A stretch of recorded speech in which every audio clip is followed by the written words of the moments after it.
Hello, everybody. Welcome to the Matty B Files, episode 127, I believe.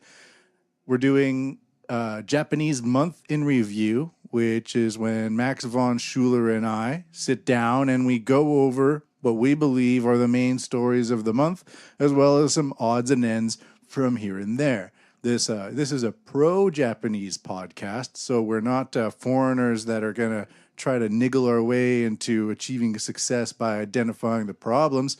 We're here to just hash it out, see what's going on. Hey, Max, what's up? Hello, everybody. And tonight we're going to talk about Japan and beyond. Yeah, but not too much beyond. We won't get farther than Jupiter. Well, that's not considering a splitting infinity. That's a pretty, way to split it. That's pretty close to Earth. Pretty close to Yes. Earth. We're going to stay there. Jupiter and infinity were on the Anything that side. happens on Mars and Venus is fair game. I've been I've taken the week off, and I'm trying to record music. Okay. I've been in and out of the studio, and I'm trying to play acoustic guitar, sing, and do the engineering and the recording. And I have some of these old songs that I haven't recorded, and I want to get them out of the way. So the weird thing is that I don't know how to get the music out there anymore. I mean, where do people get their music? I don't know. It's like I feel like I'm on a suicide mission. I'm taking my last handful of grenades and I'm just hucking them out into the void, expecting them to blow up in my hand as I toss them. I don't know. It's crazy. It's crazy, but it's fun. But it's really tough. It's so tough because it's not like when you're playing music, you can just have fun. The microphone picks up every mistake you make. So you could be in the middle of this great take and I'm playing drums, but suddenly I miss the cymbal and it makes a weird sound. If it was a live performance, nobody would notice. But if it's on a record and it's just like this weird clack and it doesn't sound good, sometimes clacks sound good, but then it's like, fuck, I have to do that over again. And then the next time you record, you're like, I can't do that. And then you end up making another mistake, or you start hearing things that regular people wouldn't hear. And it's like the anorexic that always looks fat to herself, but super skinny to the rest of the world. That's kind of what recording music is like. I think the only worst thing you could do is become an author. I could have taken this vacation time and swam on the beaches of Thailand for a week, but no. I got to go sweat my balls off in a hot fucking studio and listen to my failings over and over and over again. Happy vacation, Max. Welcome to December. Hey. I just finished my book, and it was last August. It got cut from 147 pages to 13 pages.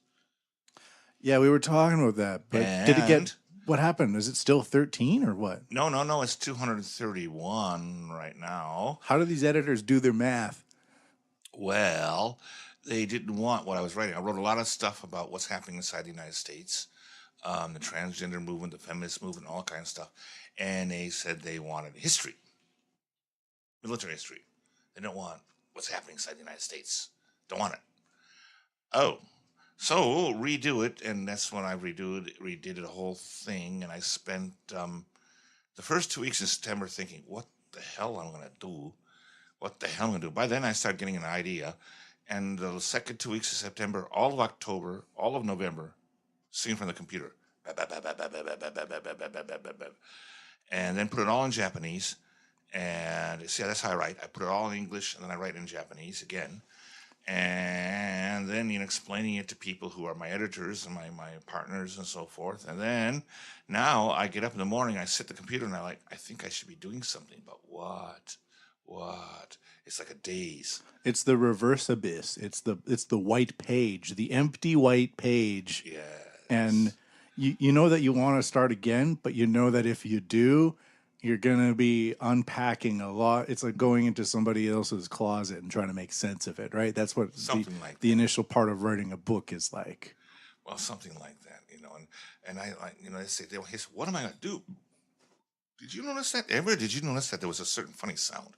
I mean, we're in a karaoke place and we're not supposed to have any strange animals, but Matt brought in a creature. That wasn't me. No, it was the karaoke fur crawler. fur crawlers. The fur crawlers on the floor, which Yes. Well, we're in an older karaoke booth, and they're numerous. sometimes You don't want to karaoke notice fur if you don't ballers. look at them directly. These they aren't don't the attack. lot lizards we hear about from Michigan. Right. These are just rather innocent but intrusive yokais. So where do we go from where here? are we going to go from here? Well, let's start with the big one. Why don't we just dive the fuck in? We've already did a preamble. We don't need to do something cutesy. So why don't we do the hands-free umbrella? No, let's do let's do Gone. It's a Gone. Gehazen. For those of you who don't know, Mr. Carlos Gehazen, however you want to say it. In Japanese, it's Gon, but in Gon. English, I've never heard it in English. But the spelling is Ghosn. But he's got one of those crazy. He's Lebanese. And French, and who knows how those people spell. I once had a Lebanese comedy partner who was also French. We have something in common. Syria also has a French connection. But my friend, his last name, he's French-Canadian. His first name is Mike. Mm-hmm. What's that sound like? Mike. Mike. It's like Mike. Mike. And his last name is Rheault. What's that like? Rheault. Eault. 7 letters. Rheault. What? Row. Row. Because it's a French name. So they put in a bunch of extra shit that doesn't need to be there. So that's why the French lose. So, I nearly volunteered to the French Foreign Legion. I'll help you. Well, those guys are badass, but they're not necessarily French. They're the French Foreign Legion. That's why they win. They're not French. I'm also part French, Yeah. Well, okay, we'll get there. So we have Gehazen, Mr. Ghosn, Mr. Carlos Ghosn. Right. My understanding of his background is that he was brought in about 12, 15 years ago to restructure Nissan. Nissan was going through, and he basically did what the Japanese don't, which is he laid off a bunch of people. He implemented a bunch of cost-cutting measures, and then kind of renewed it by implementing more cost-saving structures and probably using more newer technology and phasing out the 50-year-old managers that don't want to update their equipment ever, Word 2003 was a little bit too new for them, so they were still using Word 1997. You meet those guys sometimes. So that's my understanding of Ghosn. He's not an entirely highly paid executive internationally considered. By Japanese standards, Japanese standards is very high. And he's a household name in Japan, and he's basically known as a guy that came in and took a Japanese company and turned it around and made it profitable again. But what has happened, Max? Well, he was arrested, and apparently he was arrested for underreporting his income, which is a story. Now, I heard another aspect of the story. And before we get into your other aspect, I'll just read the news about it, okay? Just to give it a background. Yes. I think it makes sense to do so. So this is the news from Japan Today, the Matty B files go to Japanese news source. An unblenchable source. Yeah, it's so middle of the road and very little political editorial bias. That's why I like him. All right. Ghosn, who headed the Renault Nissan Mitsubishi Motors Auto Alliance, was arrested November 19th on suspicion he underreported his income by $44 million over 5 years, or about half of what he was really making. Nissan Motor Company and Mitsubishi have ousted him as chairman. The board of Renault SA of France says it is waiting for more evidence. Nissan is among a growing list of top-name Japanese companies whose corporate governance has found lacking in recent years. Now here we get some quotes. We'll skip those quotes. Japanese prosecutors say Ghosn and other Nissan executive Greg Kelly, an American suspected of collaborating with Gehazen, were arrested because they are considered flight risks. But the timing of the scandal, given the length and scale of the alleged wrongdoing, is raising questions. Why did Nissan choose to come forward now? If Nissan knew about this all along and decided to pull the trigger, such Machiavellian tactics will significantly backfire on the brand.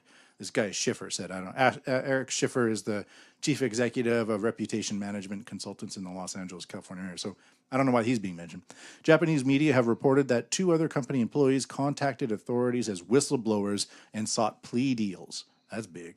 Ghosn has not made any public statements about the case.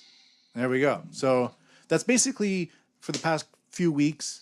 We get a little bit more information, but it's mostly highly speculative. But What I have on this yeah, all right. So now, that's the official story. But Max, you have some inside baseball. I have this rumor that he met PM Abe about 2 weeks before this all happened. Gehosen? Yes, private meeting. Okay.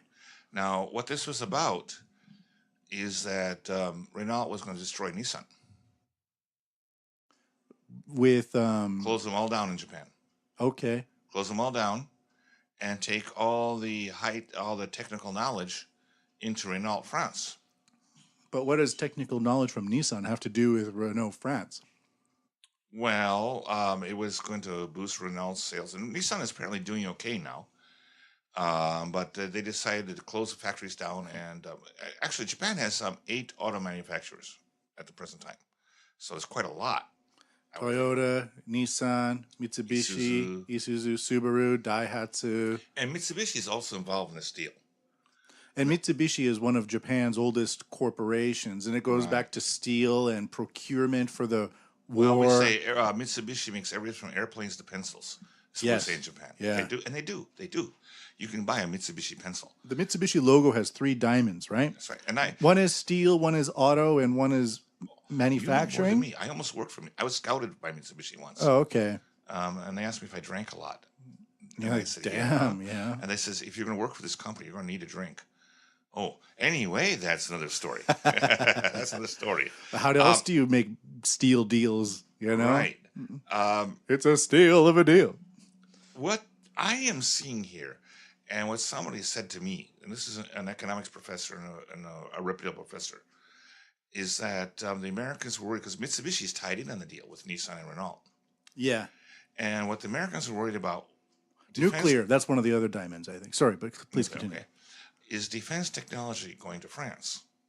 Well, okay. I mean, America does have a lot of defense technology, and I rag on it a lot. But some of it's got to be good. Some of it probably is useful and good for stuff. I rag on it all the time, though. There's reasons for that, but we'll go into that another time.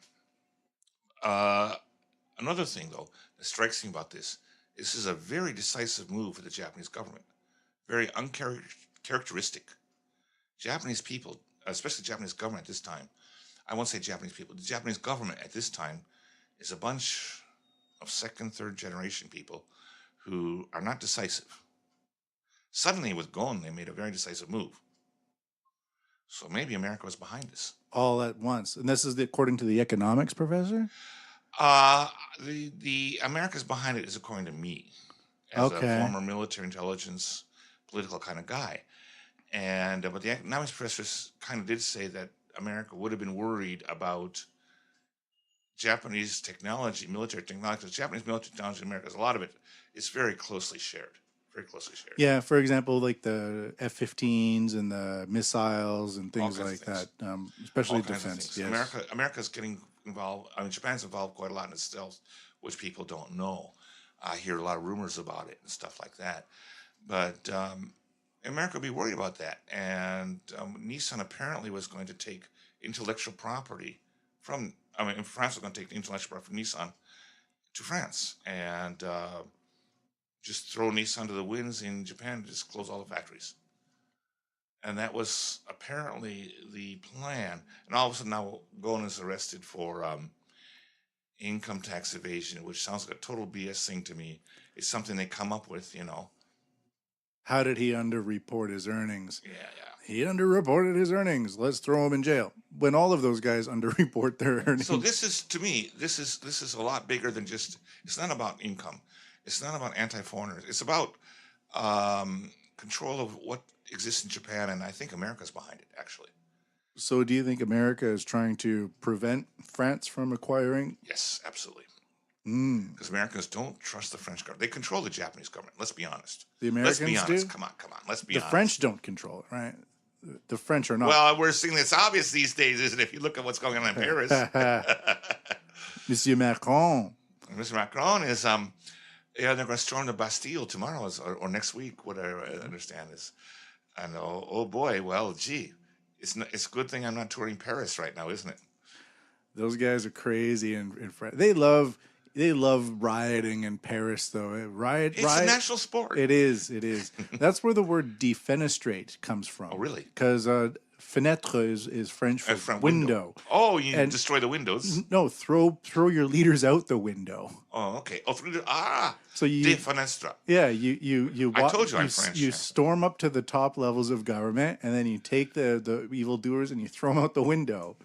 Ladies and gentlemen, one fact. I'm going to give you a little fact. Remember that if you're going to defenestre somebody, make sure it's above the third floor. Second or third floor is survivable. You got to do the fourth, fifth floor, or something like that.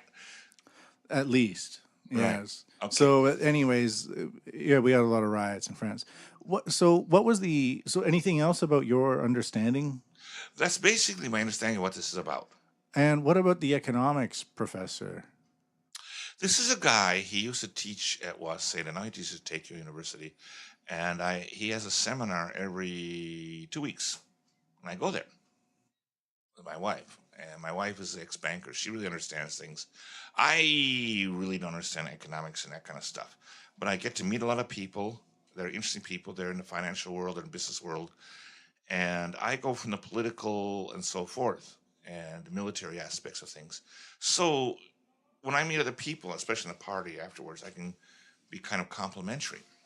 And in fact, I made a very good friend who's very interested in my knowledge. Because not only military and so forth, I'm also knowledgeable about North American continent and drought. Yeah, but before that, what did the economics professor say about the? What's this about going? Oh, about going. What? Sorry, can you repeat that? Well, that the whole thing is really it's a French takeover deal. Oh, okay, I see. Oh, okay, French yeah, takeover deal. misunderstood that. But it's all. But okay, well, we don't need to talk about drought. That's another whole story. But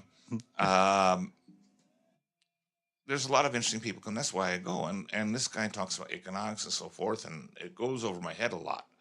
But it's another world, and you learn things, and you meet other people of other views, and it's good stuff.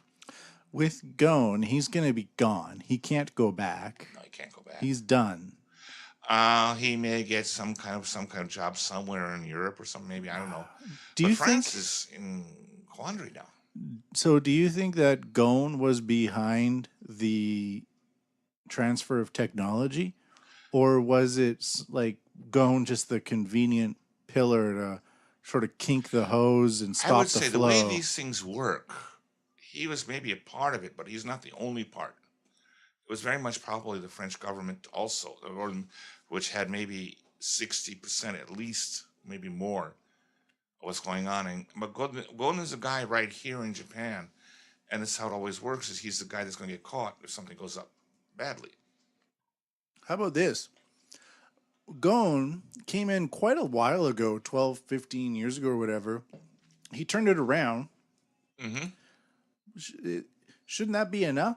It shouldn't be like, I turned it around. See you guys. You know? Right. So why is he still here? Yeah. Like, it could just be like the Fixer or something, like the Wolf in Pulp Fiction. And actually, you call the guy in when you need shit done. He does the shit he needs to do, and then you give him a lot of money, and he goes away.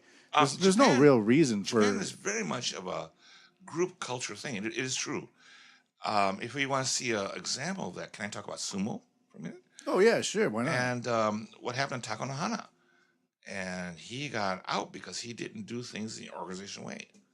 And even though he's a hero of Japanese sumo, I think what they did with him was awful. But basically, he's forced out of the association because they were going to take his wrestlers and not make and put difficulties on the wrestlers so they couldn't actually compete and things like this.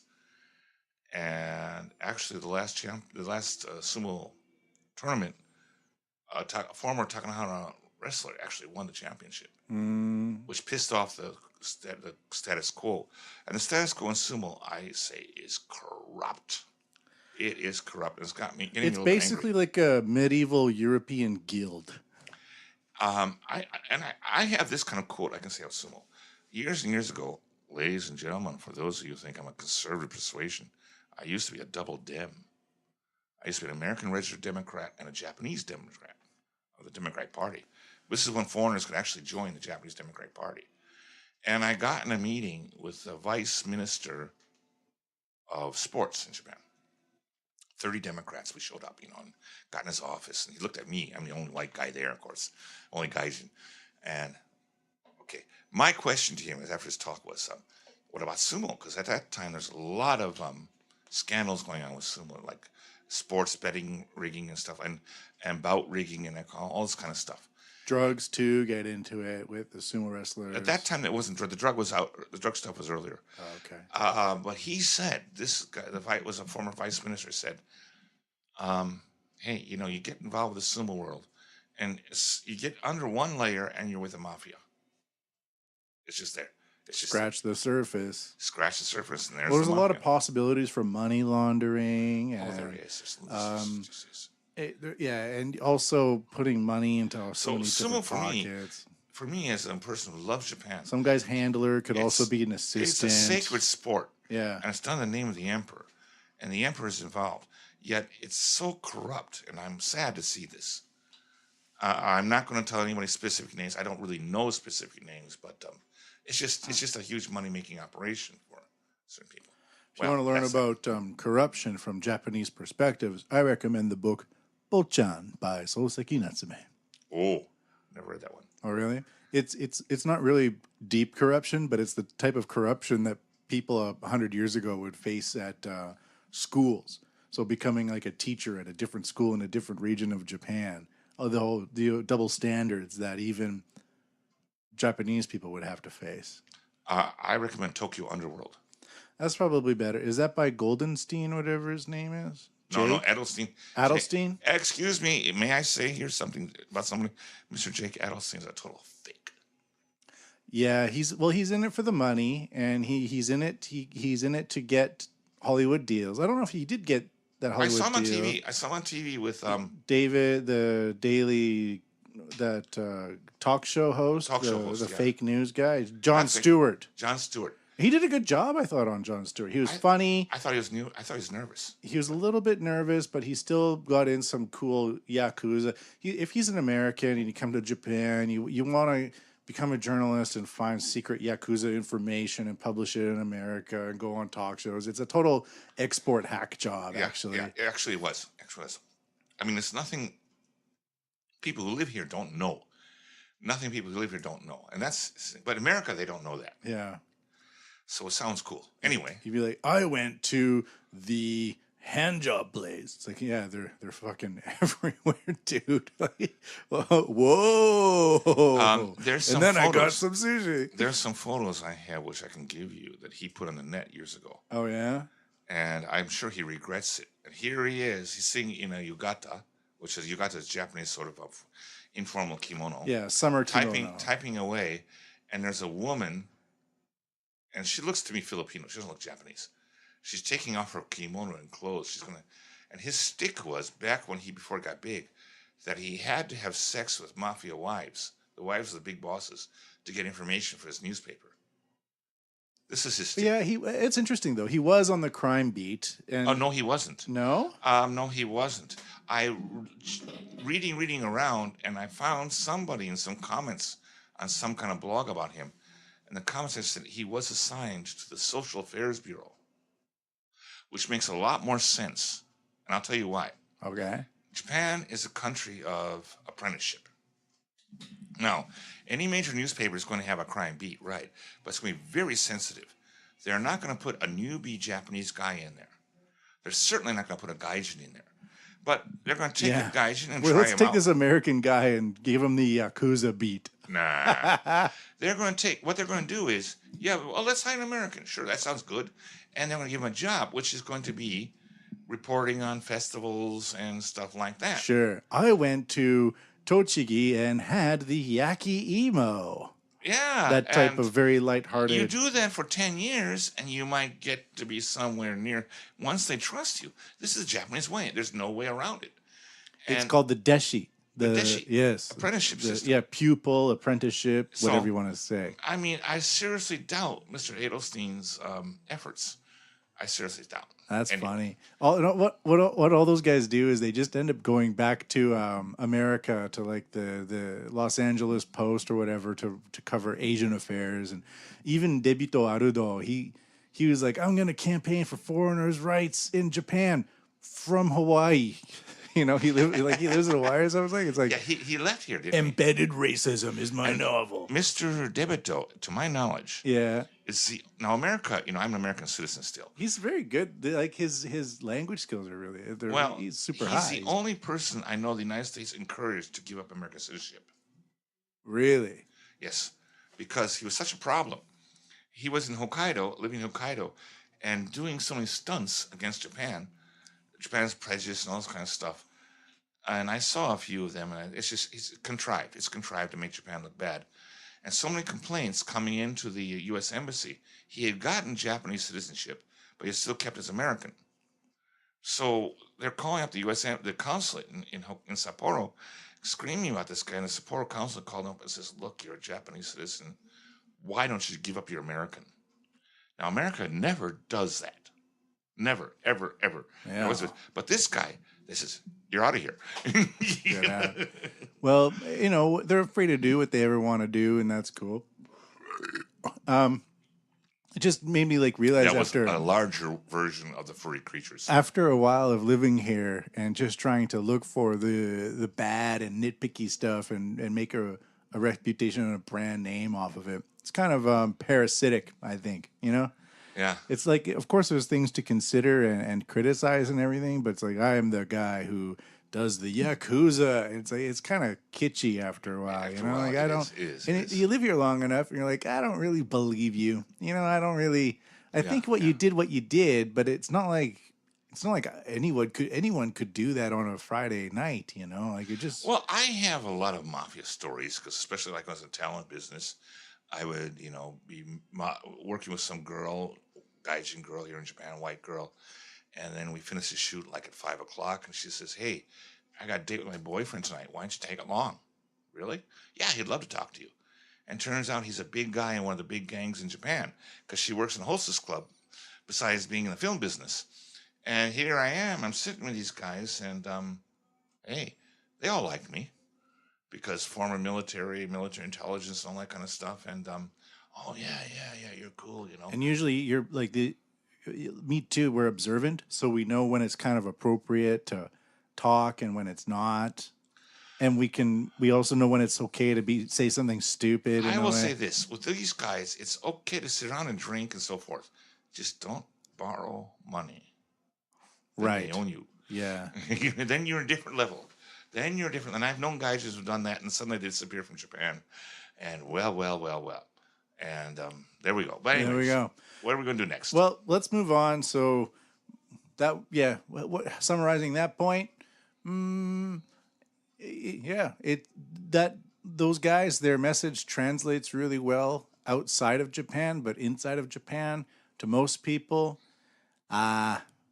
it wears thin after a few For those years. of you out there, I never ever talk about in my work situation anywhere that I used to hang out with gangsters. Just don't. Not in Japan. You just don't. There's just no way that you can play this in a good way in Japan. No. Yeah, your reputation's pretty sullied after that. All right. We're entering the end of the year. We're in December. That's right. 2018. Santa's gassing up his sleigh. Yeah, not the Jew.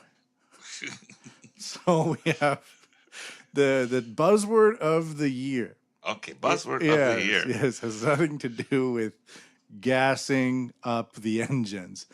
It's called, do you know the word of the year in Japan? Not this year. No, I don't know. It's そうだね. そうだね. そうだね. そうだね. No. You're saying it wrong. Because そうだね. Yes, that's right. So that's it. So そうだね means that's it. そうだね.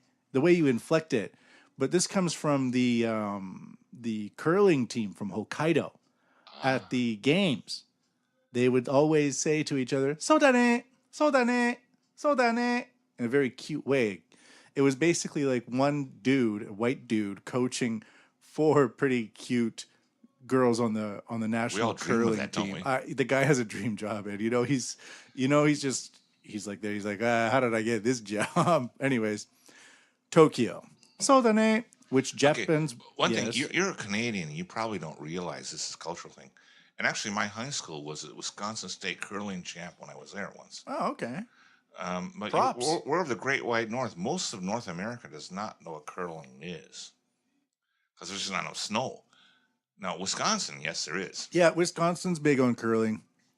Absolutely. And you can go But easily up into Saskatchewan or Manitoba or in whatever places and like play against the Canadians there. Oklahoma or Arizona, they're just not going to be there. Yeah. Yeah. In Arizona, it's called Meth Lab. Meth lab. Yeah. There's not enough ice to do curling, so they make meth.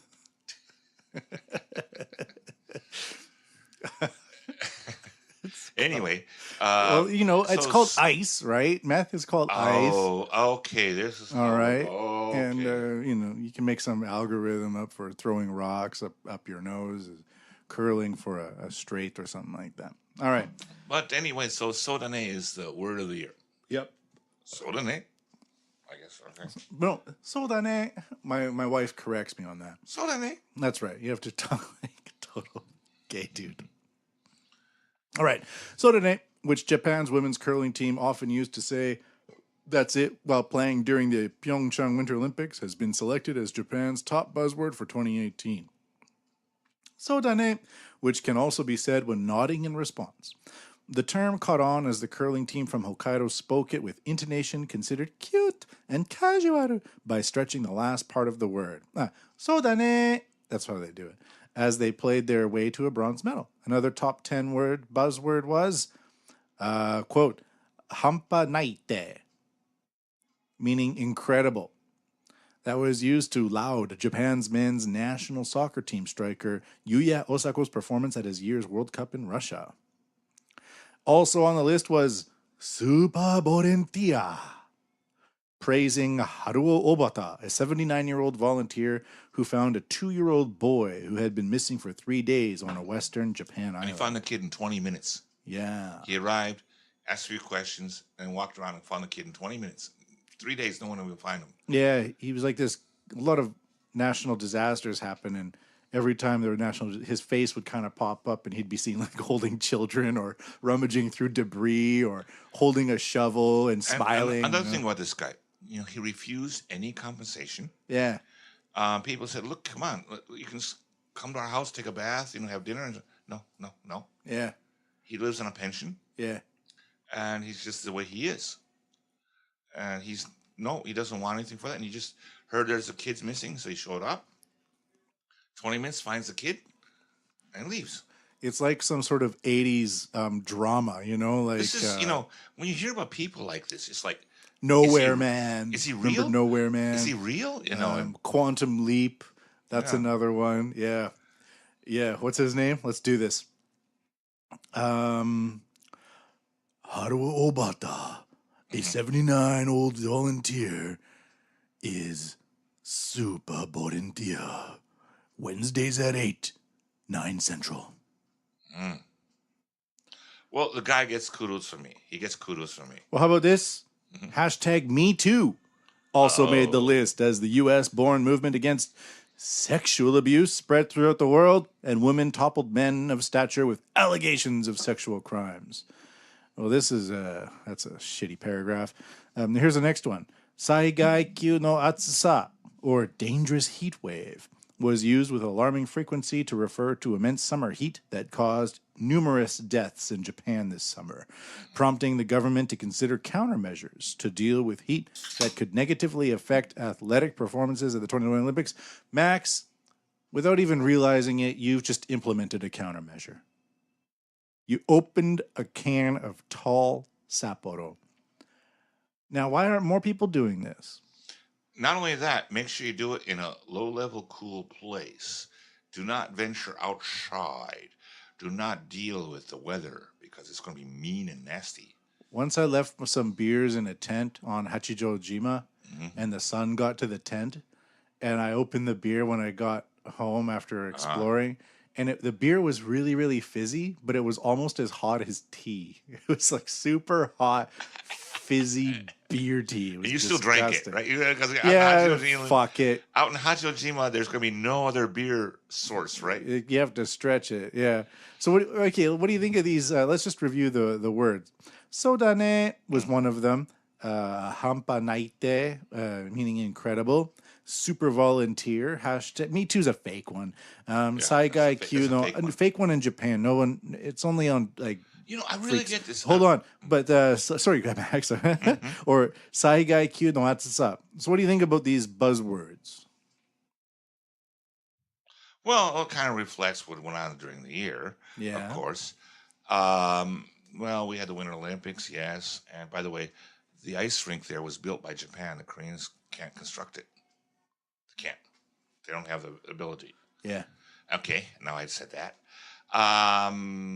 The super volunteer thing is there's so many stories of nasty people throughout the world that it's a heartwarming one. It's a heartwarming one to hear this kind of a guy exists. And it's true, he did it. That's true, he did it. He might have had some backing, but whatever. Who knows? I don't think he had any backing really, and he just had comment. And he made the police there look pretty silly because they've been searching the kid for 3 days. But hey, he found the kid alive, and I mean, really, congratulations. All's well that ends well. Yeah. The Me Too one. I mean, I think the editors at the paper want to put that in there. That's how that's there.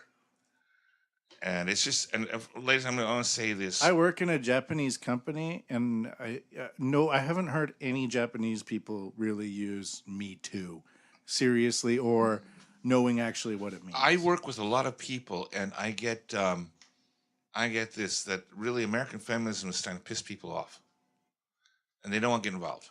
Japanese women don't want to get involved. I mean, there's problems with Japanese men, to be sure, but I think the feeling here is we're going to do it in a Japanese way. We don't really want to get involved like the Americans do, or Canadians in your case. All this kind of combative stuff and so forth. Yeah. It's just no. There's a few people trying to bring the Me Too movement here. I think it's artificial. It goes back to those journalists we were talking about earlier. It's just something that gets repeated in print and social media, but you go around on your daily life and no one's really talking about it. No one's really talking about it. And what was the last one there? The last one was Saigai Kyu no Atsusa. Oh, yeah. Oh, my God, yeah. And I mean, it's like, I kind of talked about it before we started recording, right? Another one of my specialties, not just military and history, is drought in the North American continent. And North American continent is changing to super desert. Don't think what California is like now. Think of the Sahara. And that's what it's going to be in a very, very short time. And it's going to be very hot. And people are going to have to live in a different way.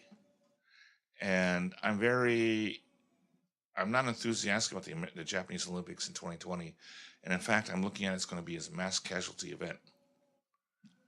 It's going to be hot. It's just going to be hot, and not so not for terrorism, but for heat waves. Yes, and just not just for the. What if athletes. they spray enough particulate matter into the clouds to cause reflections? We have to do it on a global scale. It's not going to happen just by doing it here. Now, I read an interesting story about, if you want to talk about global warming. Yeah, let's talk about that for a minute. By a guy who used to design hydrogen bombs, who came with a really neat theory how to combat it. Combat hydrogen bombs? No, combat global warming. Oh, okay, yes. With 6 747s. And have them fitted with pods with particulate matter and fly at high altitude back and forth across the Arctic, which would create a layer of very fine particles in the atmosphere, which stay up there for a while and reflect sunlight and allow the ice caps to go back, which would return Earth to a weather pattern that we sort of know as normal. Here we are. It's December, 4th today? It's like 22 degrees. Yes. Today in Tokyo. Weird. It was hot. It wasn't just like sunny. It was, you could have been walking around in shorts and t-shirt. And it's December 4th. For those of you who are the North American continent persuasion, Australians, I'm sorry for you, it's your summertime. But for us, it should be cold. Should be like 6, 7 degrees. Centigrade. Yeah, centigrade. That's Tokyo normal, not 22.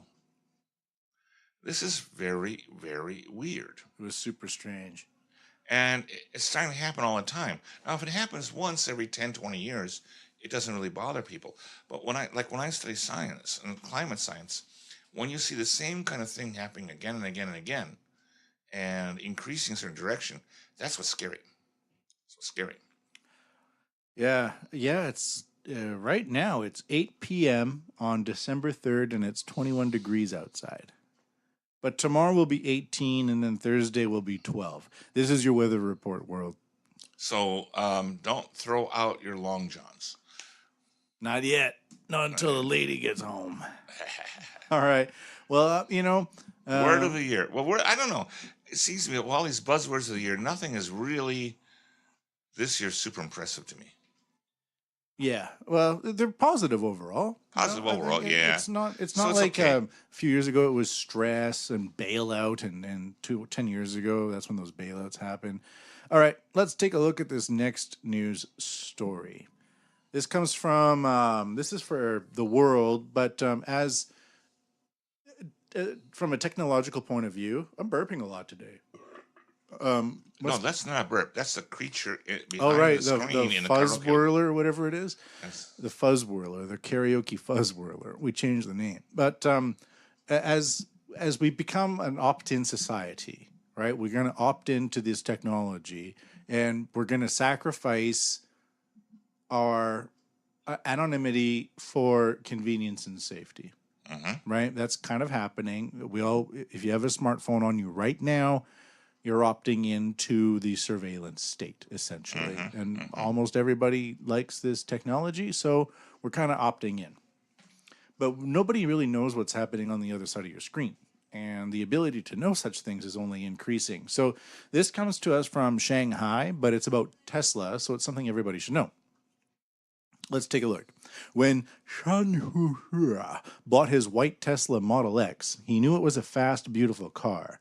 What he didn't know is that Tesla constantly sends information about the precise location of his car to the Chinese government. Tesla is not alone.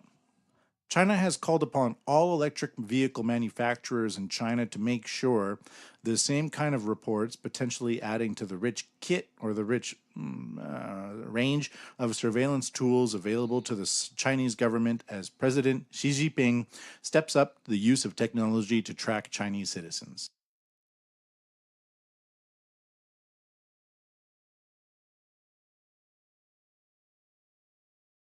Up NEO, that's a long fucking descriptor, transmit position information and dozens of other data points to government-backed monitoring centers, the Associated Press has found. The automakers say they are merely complying with local laws, which apply only to alternative energy models. Chinese officials say the data is used for analytics to improve public safety, facilitate industrial development and infrastructure planning, and to prevent fraud in subsidy programs. So it's all for good things. Lucky us. But I tell you something, the bad guys will find a way around it. Well, they always do. Data leaks are so permanent and constant.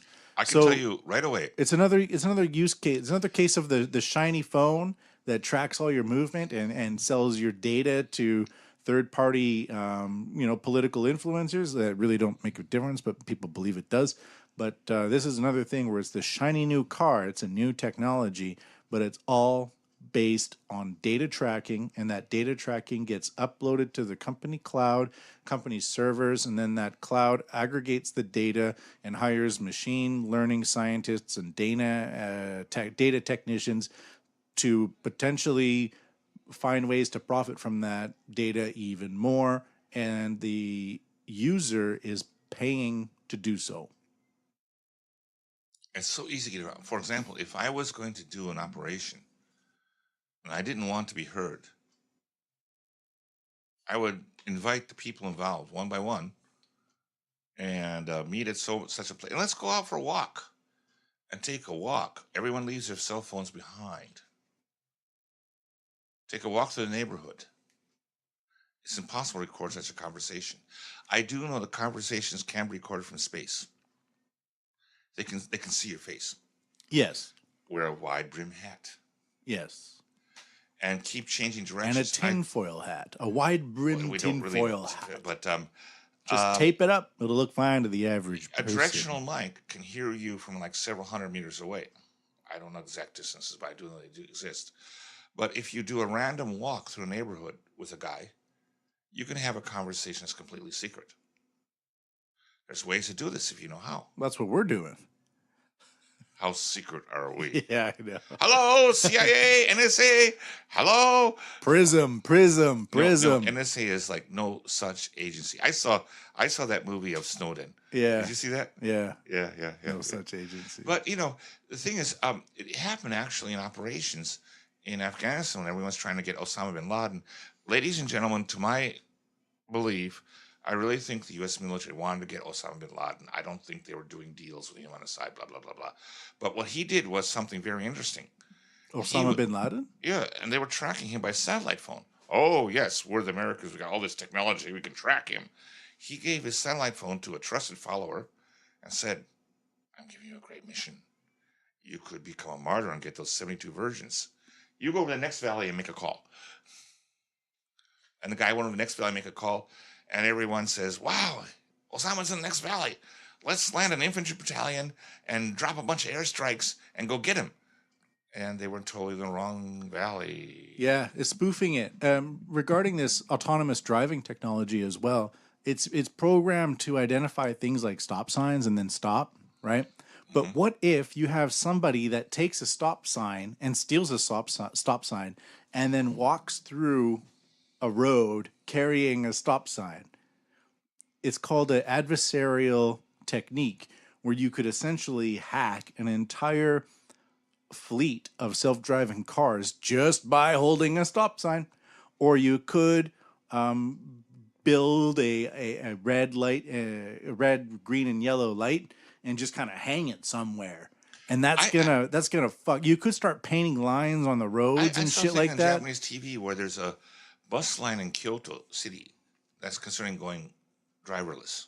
Well, there already is some. There's one in Totori and there's one in Okinawa. How can they plan for all the variables? Like what happens when an animal comes out?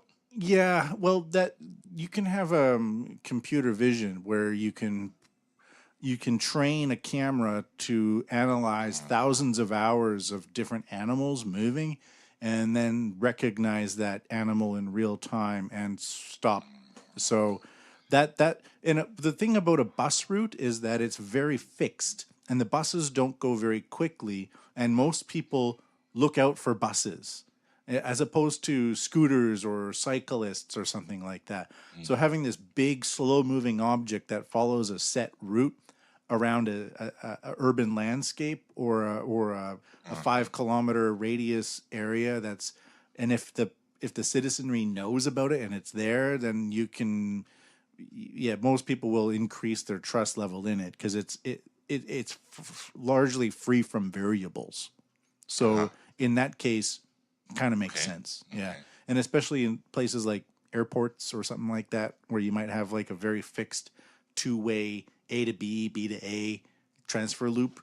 That also makes more or less sense to make something self-driving. It's the technology is there. But the weird thing is these back-end parts where, for example, if you have to use facial recognition to get on a bus, then is your face registered and is your name registered? And then does the company sell that data to somebody else? Of course they will. So Of course they will. what should happen is there should be a midway gate where perhaps your data is stored, but then it gets transferred to a hash code. So your name is not displayed on some random screen at the for some low level information technology. As much as we should be hashed. You might say this would be nice to have. As a former military person, I'm going to tell you, it's not going to happen. This is too. What's not going to happen? This is too delicious to give up for any government or any military service award. Oh, they're going to take all the data they can. Yeah. And but there's going to be products that get delivered that will try to avert the surveillance, and hashing is one way to do it. Yeah. Now you're talking about. I'm not nowhere near as computer literate as you are, but you're already talking about ways of getting around that. and there would be. Yeah, there will be, There and there's will be. going to be certain companies that choose the cheaper option and will pay the consequences, as we've seen time and time again. And there's going to be certain companies that initiate certain levels of security between, like for example, if they're using an Amazon cloud service and their own service, they might be able to I don't know what find a way to only send certain specific log data up into the Amazon cloud, because the Amazon cloud is building the CIA cloud network.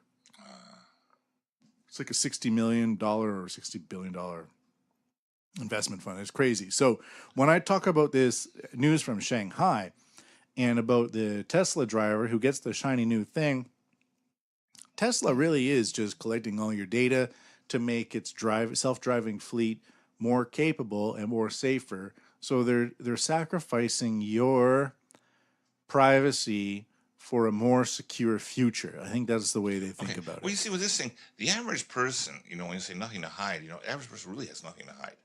The average person, really. And the average person, frankly, should I say boring life? A lot of people do. That's why they pay money to go see spy movies with Tom Cruise, and no, I never did anything like that. No, I didn't, and but I do know that the nasty people will find a way around it. Yeah, who's behind that person? That's my main concern. When I see Kai-Fu Lee promoting his Chinese technology, not his, but the Chinese technology, I think this guy seems to have a very good heart and a very passionate way of using English that I very rarely see with English speakers. Who's the guy behind him? Who, for example, we're seeing right now with Google, Sundar Pinchar, I think his name is. I know the name. Yeah, we're going to build a censored search engine for Google now. The next guy in line, just like Lenin with Stalin or whatever you want to say it, it's the next guy in line, the inheritor of the power that was created. That's the person who you got to be like, well, yeah, this technology is fucking fantastic and look what it can do. But if it's going to be centralized into one location, what kind of flies are going to start buzzing around that pile of profit? I'm not going to say, I should have chose a different word than There's flies. a different word, but I understand what you're saying. And it's going to come down to power. And people be able to enforce that power. Simply having the technological power is not going to do it. You need people able to carry it out. And you're going to have to actually have, I would say, an army.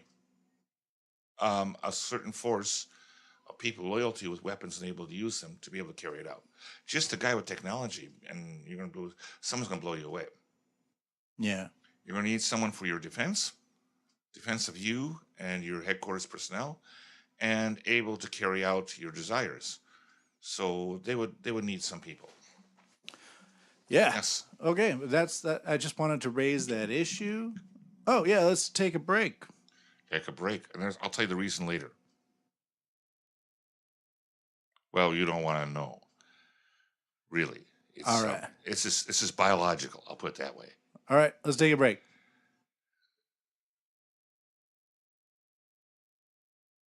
Whoever she's with.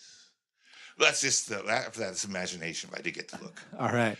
Let's move on to. We'll do quickly one more and then one more. So, this next one, as you know, wow, you're breathing really heavily on the mic. Let's just get it away. No, okay. All right. I won't breathe. All right, you can breathe. All right. As you know, 500,000 migrants are being introduced to Japan. These are low-level migrants designed for farm. Sorry, not designed for them. That's rude.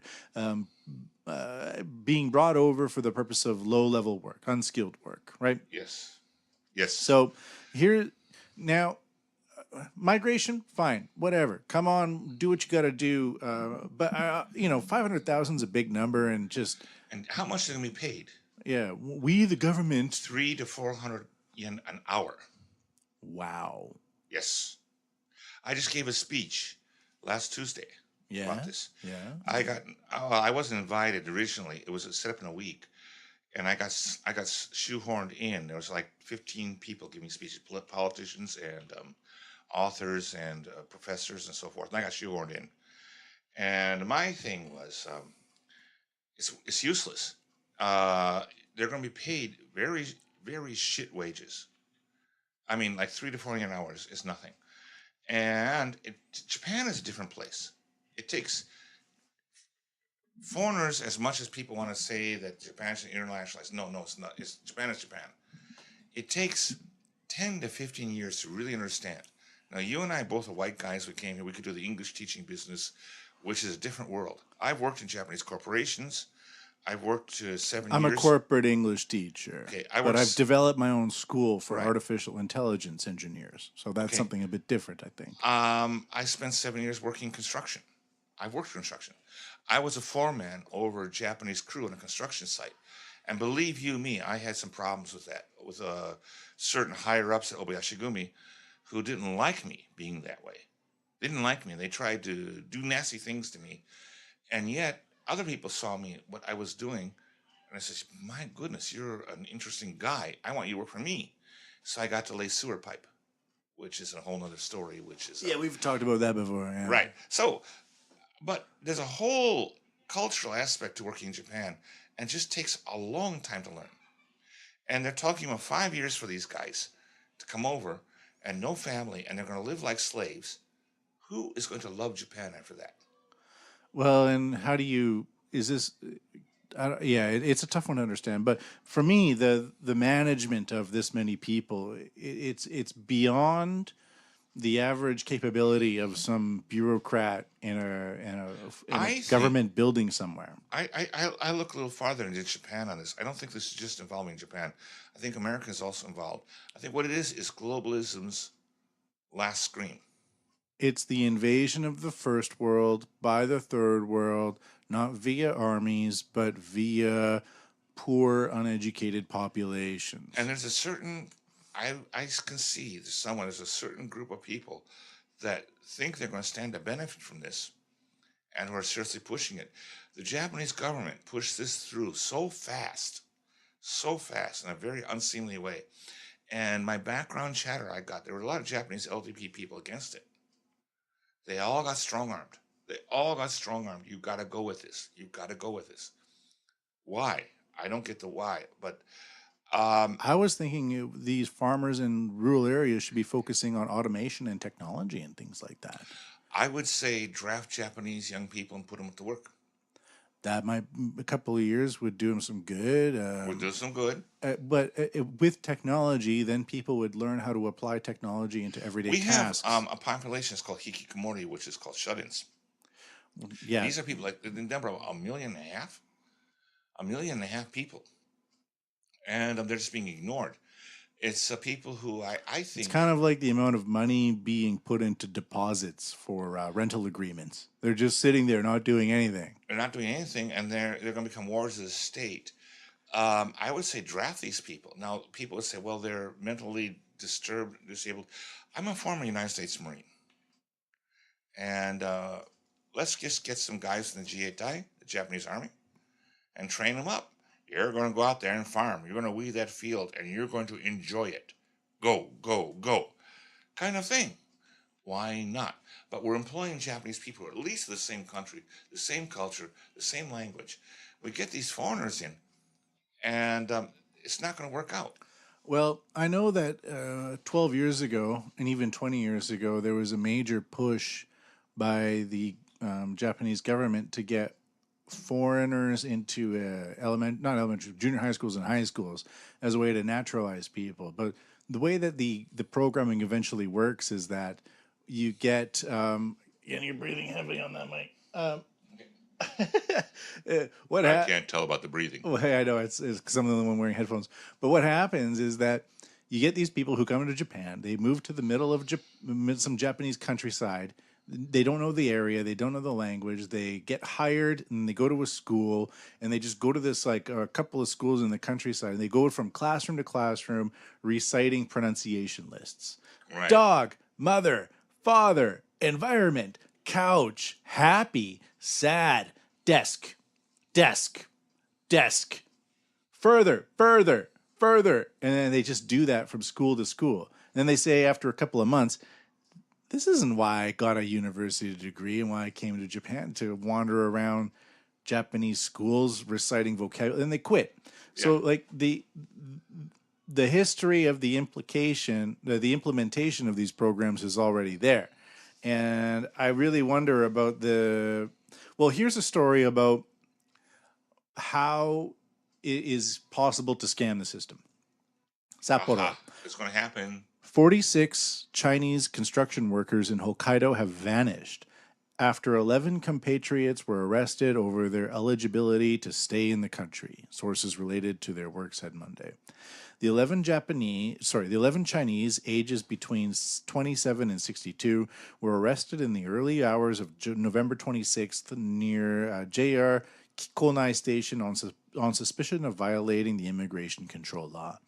2 were supposedly not carrying passports, and 9 are believed to have overstayed their visas. It was not immediately clear why. Of the 11, 10 were men who were working at the same construction site in the town of Shiriuchi as the 46 who just disappeared. According to the sources, the arrested Chinese workers and others were dispatched to Hokkaido from a company in Chiba Prefecture around September to build a solar power plant. A total of 58 Chinese were living in the town of Kikonai, some 17 kilometers away from the construction site. One of them died due to illness on November 25th, while 11 were arrested. After their arrest, a related official visited the workers' living arrangements and discovered the remaining 46 had disappeared, the sources said. Hokkaido prefectural police officials are investigating whether the employers were aware the workers were overstaying their visas. So we got 500,000 more. And I don't care if you're a migrant, but the implementation of the policy is like it really needs harsh scrupulation. So that's crazy. It's been totally ignored. This has been rushed through. It's been rushed. Again, here I want to talk about America again. I think the American pressure. Well, I won't say American exactly. I think I would call it globalist pressure. Yeah. What's happening in America, people storming the fence in Tijuana, Mexico, this is abnormal. This is really abnormal. Well, it's totally orchestrated. It's totally orchestrated. It's organized. And what's going on? Someone is trying to, I think it's anti-Trump. Trump is anti-globalist. There's a bunch of people who think they control the world, but they really don't. They like really I don't. Said, they're the crazy white liberals that get angry all the time. These are the people that go from university to appointed positions and never really get their hands dirty, that are trying to decide the fate of the fucking world. And they think this should be a good thing, and then they put everything. And it just doesn't work out that way. Since I left high school and joined the Marines, I've had my entire life has been intense reality. So I have very little sympathy for such people, and I go for reality. Wow, nice. That was not an earthquake. That was a burp. That was a fur whirler, the karaoke fur whirler. So, I think this is coming from the same source. It's the same source, and it's an attempt to by very few people, and the liberal people in the West are used by globalists. They're used. They don't realize it, but all this stuff about equality and all that kind of stuff is just created and made up, and it's just for the pure profit of a very few. Can I say a thing about how these people think? But who do you before? Yes, of course. Globalists. But these people are globalists. Globalists. All right. I have an article. I read this. The website. New World Order types. No, Zero Hedge. Okay. Well, Zero Hedge is okay, isn't it? And on Zero Hedge, there's a professor who wrote an article. A professor, and a university in New York City. New York City. I think it's New York City. There's one writer from Zero Hedge that I really like. The guy with the beard. I read it all the time. Now, and he was invited to give a seminar out in the country, and he thought to be 100 people there. Turned out it was 5. And he had prepared a talk, and they didn't want to talk to him about it. What they wanted to talk about was, we think America is going to descend into anarchy. We want to know how to control our security people, to protect our state during this anarchy. And they're so optimistic. They felt this anarchy would last about 2 months or so. I would say 20 years. I would say 20 years for what's coming. But they had ideas like this. They would have they would keep the combinations for the food locker, or they would outfit their security guards with electric collars that they could discharge an electric shock anytime someone gets out of control. Oh, that right there. I'm a former Marine. I could be a security guard. I know weapons and stuff like this. I mean, I'm not really good with all that stuff. I'm a Marine. I'm basically okay with it, and weaponry and stuff like that, and killing people and all that kind of stuff. So, yeah, I could be a security person for someone. I did work security here and there. But this way of thinking, electric collars, they're going to put electric collars on people who are trained to kill with arms. Why don't you just be a slave? Yeah.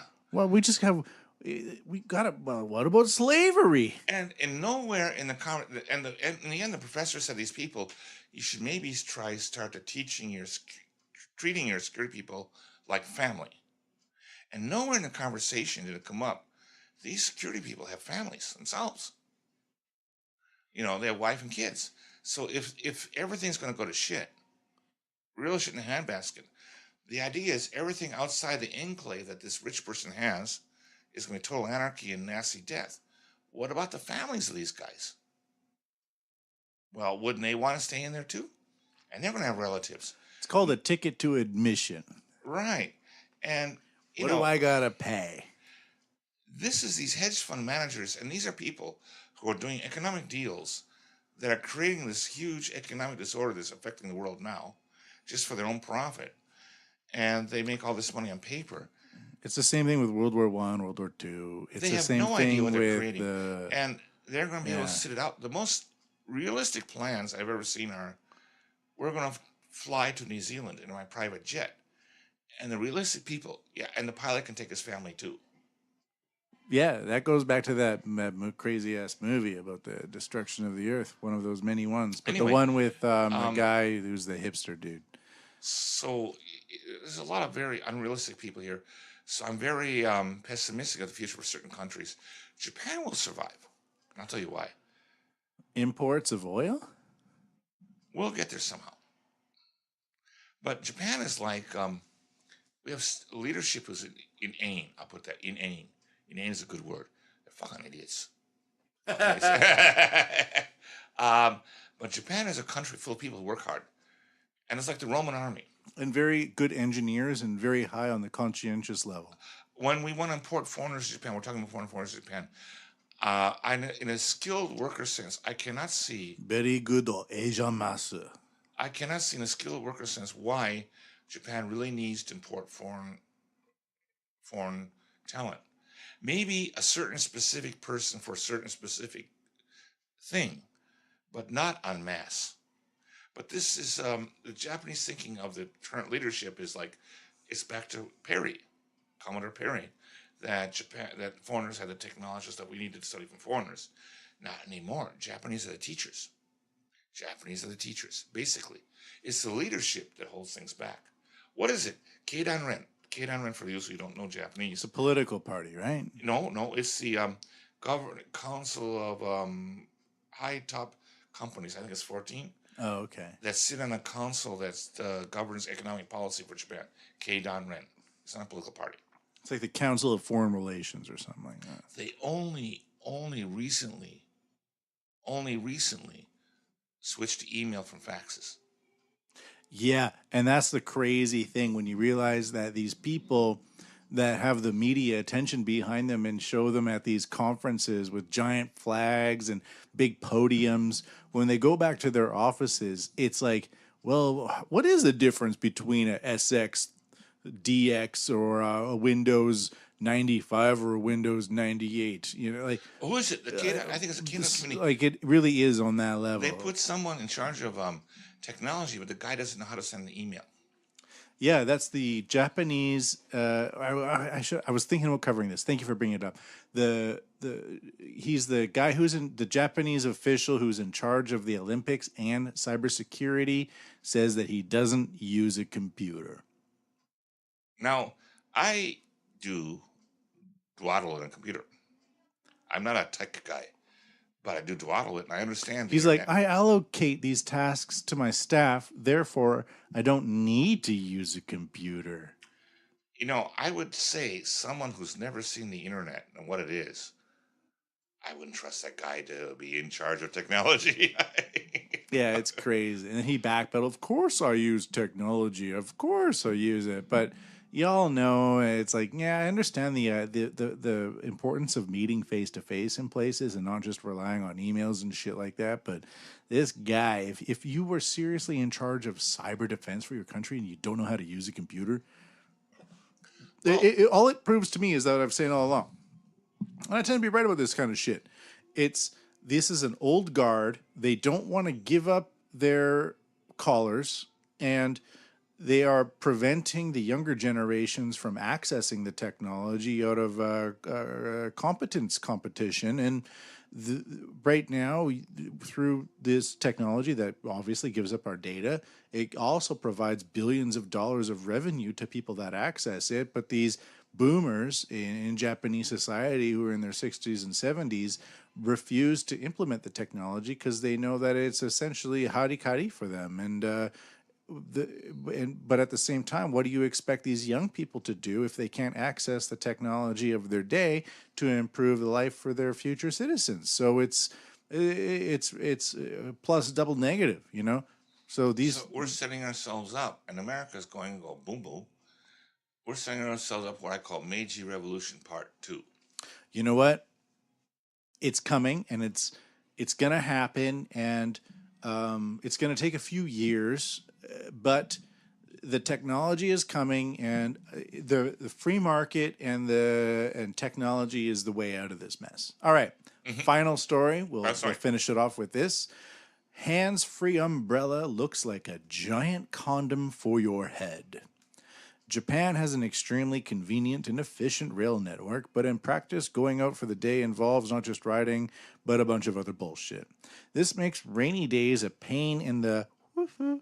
Using public transportation means having to carry a heavy bag, but the solution, according to online retailer Dos Para, is to get an umbrella you don't need to hold. This week, the company began offering the I fucked it up. The Teburagasa, which translates to hands-free umbrella. Where is it attached? Well, it's like a hood that you put over your head, but with no sweater. And instead of a sweater, you replace it with a ballerina tutu that's really flat that goes around your shoulders.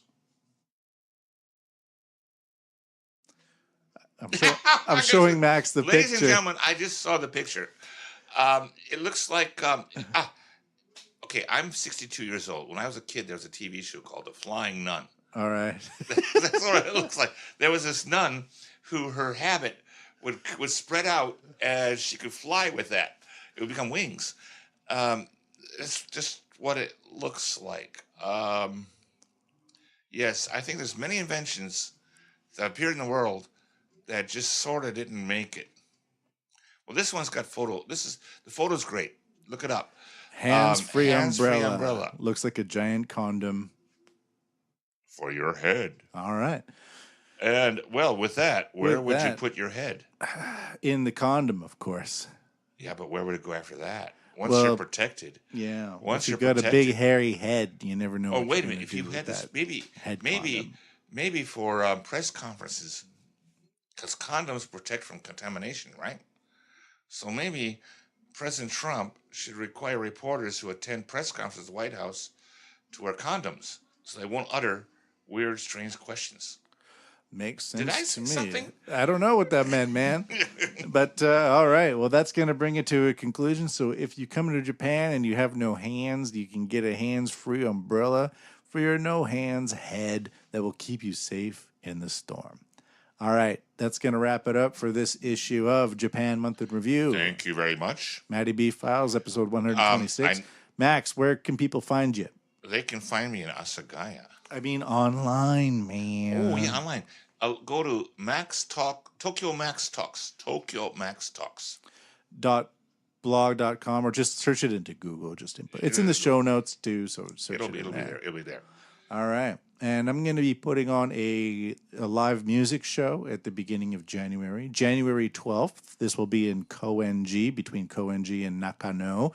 And I got a videographer coming in from Australia to do it. Not I do, but we've decided to put this on together, and we're going to have a nice selection of folk musicians, and we're going to put it onto YouTube. So if you want to be a member of the audience, contact me at info@MatthewPMBigelow.com or contact me on Facebook via the link in the show notes. All right. Thanks, Max. Thank you, everybody. Oh, wait. What? Yes. 2019. Yes, 2019. What's your major prediction? Strife. My major prediction is uncertainty. Well, enjoy. Get drunk, because you'll enjoy it better that way. Strife backwards is get drunk. Thank you.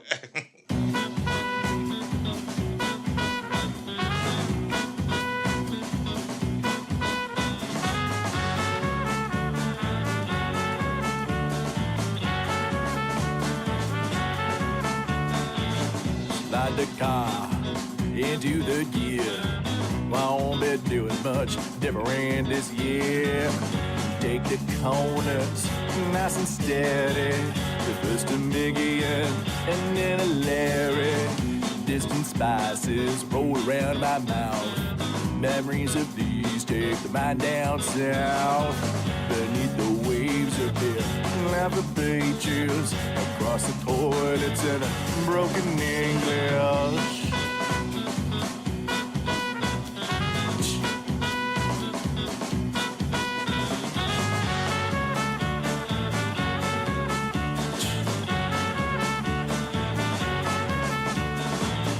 Paths to the old familiar Hampton tread. Get home eyes closed, make my way to bed. Waiting there, black hair, got them blankets everywhere. Oh yeah, yeah. I got a few things to do, gonna get them done. Wearing the same pair of shoes, leave the sapphire blade behind the whip display. Holding base of the railway to Bombay, for me, plan it here like a shell, wait for another day.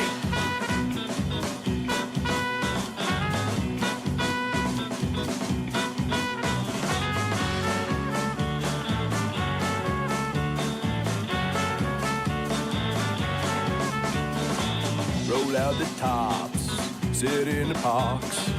Off the penguin parade disembark. Open up some containers. Oh, those nasty full animal trainers. In the city ain't got no place for cat. Pay no mind, replace it with a plant. Veranda herbs and their patio spices. Across the calls of their motorcycles and oh yeah, yeah. I got a few things to do, gonna get them done. Wearing the same pair of shoes, leave the sapphire blade behind her in a display. Holding pace on the railway to Bombay, for me, plan me, the election, wait for another day.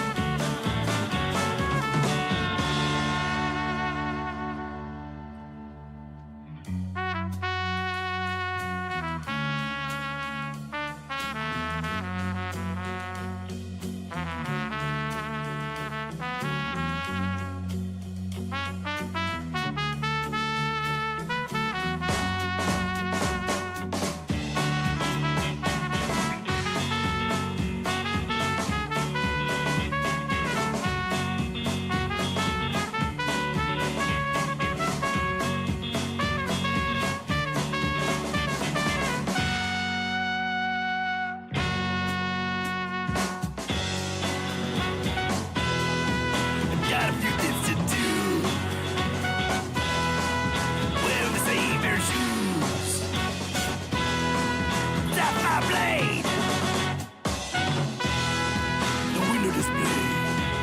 So the railway to Bombay can wait. Can't wait for another